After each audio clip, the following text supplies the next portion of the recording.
Hello' and welcome moon Motors Nagaon. আজি আপোনালোকৰ মাজলৈ লৈ আহিছোঁ টাটা টিয়াগো 2018 মডেল হয়। এইখনৰ ৰানিং এপ্ৰক্স হৈছে 67,000 কিলোমিটাৰ। টায়াৰ প্ৰফাইলটো চাওকচোন। হুইল কভাৰ লাগি আছে, 80-90% আছে। গাড়ীখন অৰিজিন পেইণ্টতে আছে। বেক প্ৰফাইলটো চাওক।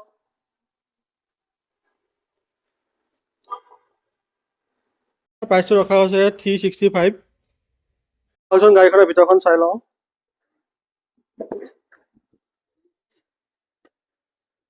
পাৱাৰ ষ্টেৰিং পাই যাব, মিউজিক চিষ্টেম পাই যাব, AC হিটাৰ ৰানিং কণ্ডিশ্যনত আছে, মেনুৱেল ট্ৰেন্সমিশ্যন হয়, লেডাৰ চিট কভাৰ পাই যাব, দুটা এয়াৰবেগ পাই যাব।